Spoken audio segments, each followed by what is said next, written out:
All right, now, this is Sergeant O. Let's get on into it. We got old Stephen A. Smith out here saying, Trump is coming. Trump is coming.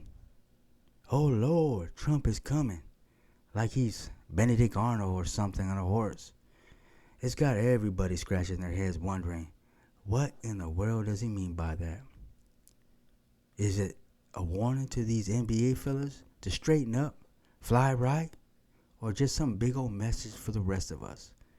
Now, let's not forget, investigations into folks like Chauncey Billups been going on for years, long before Trump ever walked back into the picture.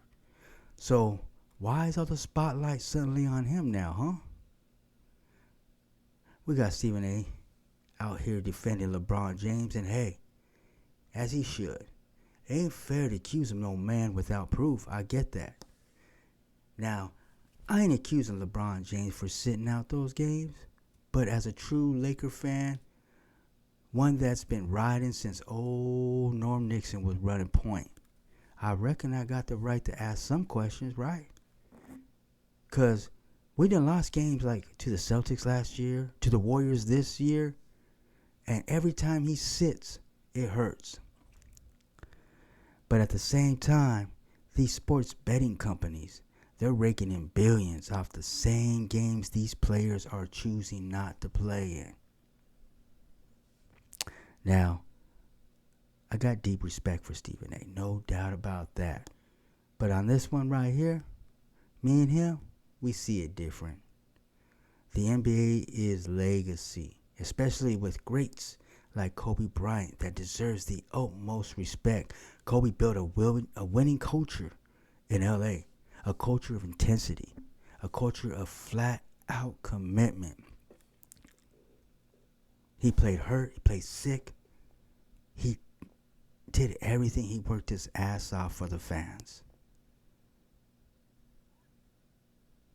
But if LeBron's working his ass off for the wrong person instead of those fans, but now something just don't feel right. Something just feels different with LeBron.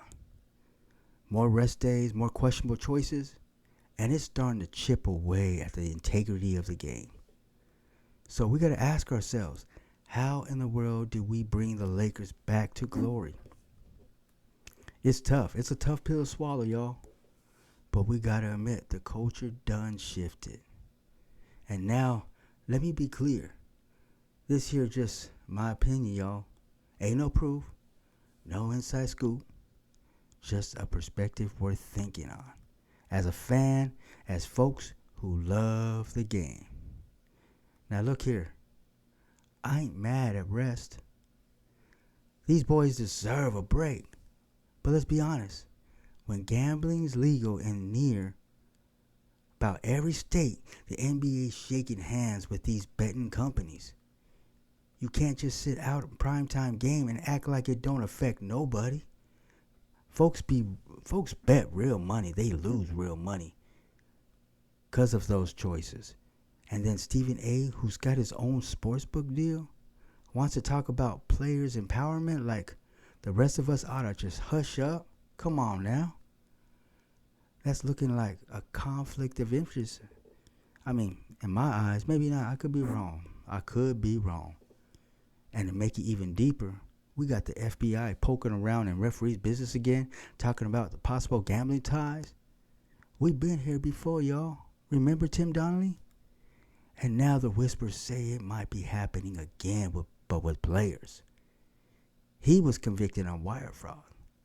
That's giving a heads up on some physical or personal statics that can influence the betting ring. And that's illegal, son. And then they say they have text between Jones and James. Oh, you know what? Correction. I shouldn't even say that. They got text between Jones and player one is who they said. So that's wrong. I apologize and take that out because that's unfair. That's truly unfair. So they got text between Jones and player one. I mean, well, we'll see what comes up. We'll see what happens in that. I question it, but honestly, can I just say this right now? LeBron James as he's been a Cleveland fan and everything else, one thing I always said about this young man, I always said that you didn't hear his name in nonsense. I said he was a good kid, and I hope he still is a good kid. I hope he has nothing to do with this. Absolutely nothing to do with this. I'm just venting as a Laker fan. You know, when I see you miss games and I miss things like that, I can't help trying to put that blame on something. But, you know, I don't follow sports like I used to. But I still, when I watch a game, I get pissed. And I was like, you know what? I can't watch this. It ain't helping me none. It ain't paying my bills. So why am I going to sit here and be frustrated? It was worth it when Kobe was there because he gave it his all. It was worth it. It just ain't worth it no more, y'all. Look at Duka. Had a great game yesterday. Didn't play today. I don't know what happened. I don't know what's that. I didn't even look. When I saw it, thank God for Austin Reeves. Hey, that's my boy right there. I call him my white mega right there. I know people don't like that, but he's my white mega. Great game. Got 50 points. Thank you, Austin. Thank you. You kind of bring Kobe back to the Lakers. You are Kobe to me in my heart. So now the big question is the NBA really in control of its own game? Or has the gambling money taken the wheel?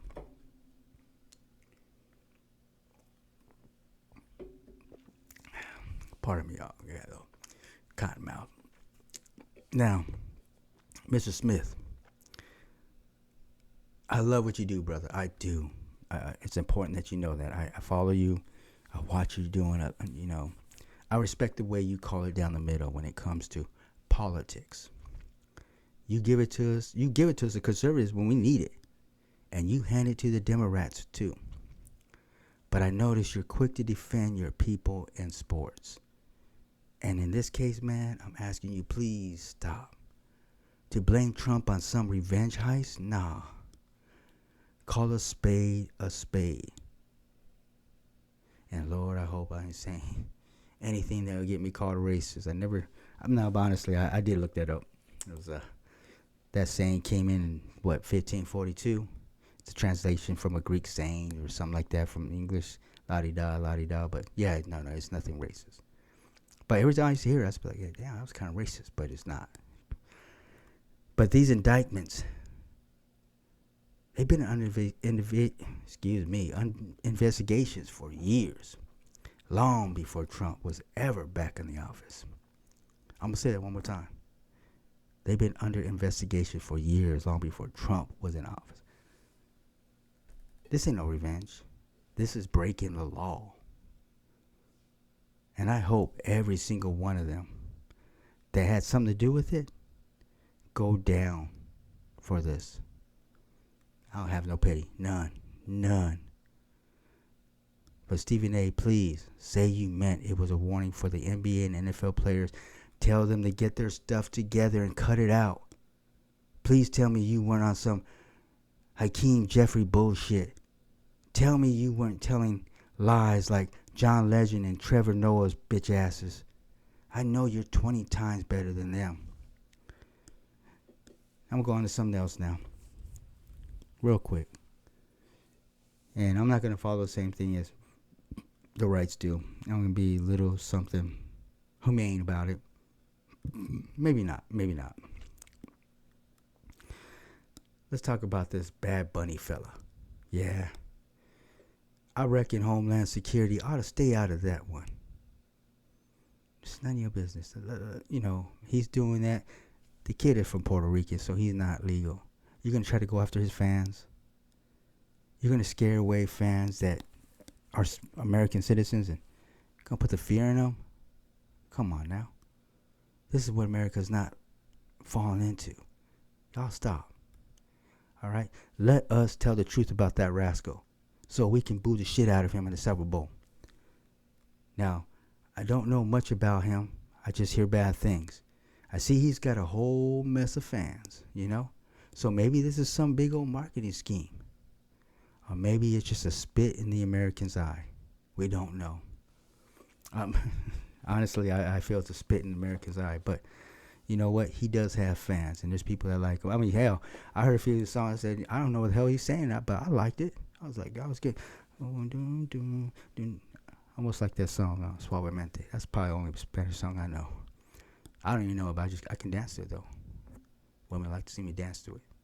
All right, anyways, I'm getting off the subject. Anyways, Bad Bunny, I'll be asking him in another segment soon enough. I'm going to let y'all know the truth. I'm going to let you know if we need to boo him or respect the brother. Because I don't know much about him, so I ain't going to talk bad about him. All right, so really, plain as day, the NFL done picked up this DEI movement. And I ain't talking about this DEI for equal opportunity. No, sir. I'm talking about that DEI that's trying to push that LBGT, LMNOP movement all over the world. So to y'all letting these NFL teams into your country, y'all better watch it. I see it clear as day. And I know some of y'all do too. Now, Stephen A., don't get mad at me. You can come at me if you want. I ain't scared. But I got a ton of respect for you, brother. I do. And I truly believe you're better than this. I just hope you take a step back and think about setting things right. This whole diversity push, far as I can see it, it's hurting us more than it's helping. A great man once spoke, young man, spoke about diversity and unity, and he was silenced. Not speaking anymore. I just want to ask you why you think diversity is a weakness. Well, think about it. Unity is a strength. Diversity is not. If you're trying to create a team, for example, if you guys want to win the SEC again, of which I am pulling for Texas A&M to win an SEC championship again, and every single player is getting different call signs, that is definitionally different, and unity is what creates a good football team. We're brought together by what brings us together, not what is different. And so differences are actually not a strength when you're trying to create a team, a country, a military, a football team, a unit, a corporation, or so on and so forth. Okay, well, glad we're not a football team. I'm glad we're a country.